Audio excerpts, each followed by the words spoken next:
কেন্দ্রীয় অর্থমন্ত্রীর বিরুদ্ধে এফআইআর রুজুর নির্দেশ বেঙ্গালুরুর বিশেষ আদালতের।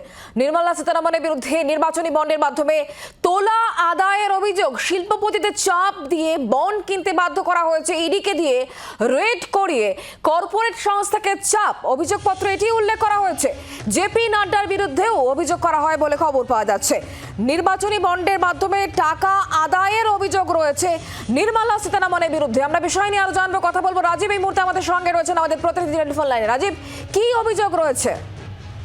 দেখো, মারাত্মক অভিযোগ, যে অভিযোগ নিয়ে গত কয়েক মাস আগেই গোটা দেশ উত্তাল হয়েছিল, সেই অভিযোগে এবার কেন্দ্রীয় অর্থমন্ত্রীর বিরুদ্ধে কিন্তু এফআইআর এর নির্দেশ দিল আদালত। এই নির্দেশ কোনো সরকারের নয়, এই নির্দেশ দিয়েছে বেঙ্গালুরুর বিশেষ আদালত, যেখানে নির্বাচনী বন্ড বা ইলেকটোরাল বন্ড নিয়ে যে বিরোধীদের তরফ থেকে দীর্ঘ অভিযোগ জানানো হচ্ছিল, এবারও কিন্তু সেই বিষয়টি সামনে এসেছে।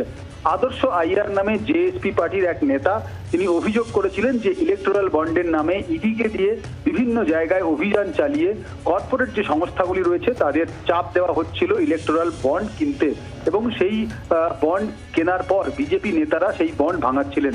শুধু নির্মলা সীতারামন, ডিওয়াই বিজয়েন্দ্র, নলিন কুমার এবং এদের বিরুদ্ধে তোলাবাজির অভিযোগ আনানো হয়েছিল।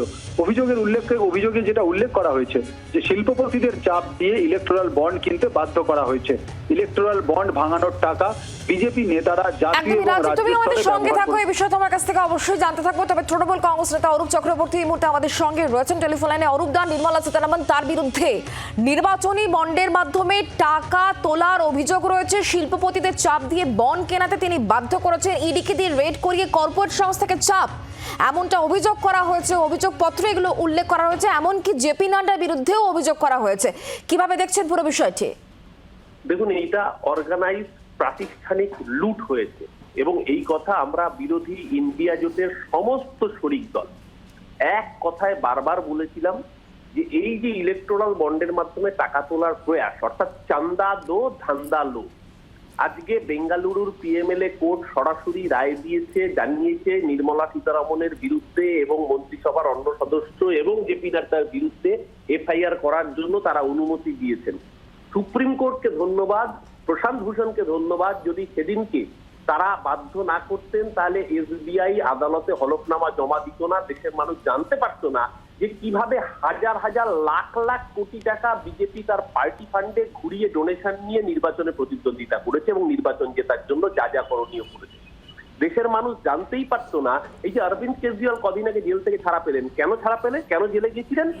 অরবিন্দ কেজরিওয়াল জেলে গিয়েছিলেন কারণ শরৎ রেড্ডি, তিনি একটি ফার্মা কোম্পানির মালিক, তাকে প্রথমে ইডি জেলে পুরেছিল। তিনি অরবিন্দ কেজরিওয়ালের বিরুদ্ধে মিথ্যা সাক্ষ্য দিতে রাজি হননি বলে তাকে জেলে রাখা হয়েছিল। তারপর যখন তিনি জেল থেকে ছাড়া পেয়ে অরবিন্দ কেজরিওয়ালের বিরুদ্ধে রাজসাক্ষী হন, তাকেও ওই ইলেকটোরাল বন্ডে টাকা দিতে হয়েছে।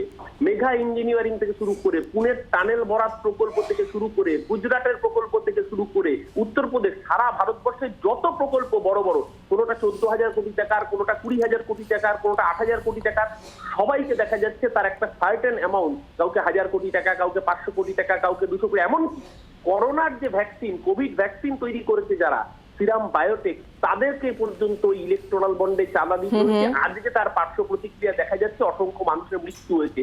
আর দেশের মানুষের জীবনের বিনিময়ে যারা কাটমানি খেয়েছে, যারা তোলাবাজি খেয়েছে, তার নাম ভারতীয় জনতা পার্টি। আমরা ধন্যবাদ জানাই সুপ্রিম কোর্টকে। সেদিনকে সুপ্রিম কোর্টের ঐতিহাসিক রায় সত্য সামনে এসেছিল, এবং আজকে বেঙ্গালুরু পিএমএলএ কোর্টের রায়ে নির্মলা সীতারামনের বিরুদ্ধে এফআইআর পর্যন্ত করা যাবে। দেশের মানুষ দেখুক, দেশের ক্ষমতায় যাদের বসিয়ে রেখেছেন তারা কিভাবে প্রাতিষ্ঠানিক চুরি করে। অরূপদা, বোঝা গিয়েছে আপনার বক্তব্য। অনেক ধন্যবাদ অরূপদা আমাদের সঙ্গে টেলিফোন লাইনে থাকার জন্য। বাংলার আওয়াজ, বাঙালির আবেগ, জি 24 ঘন্টা।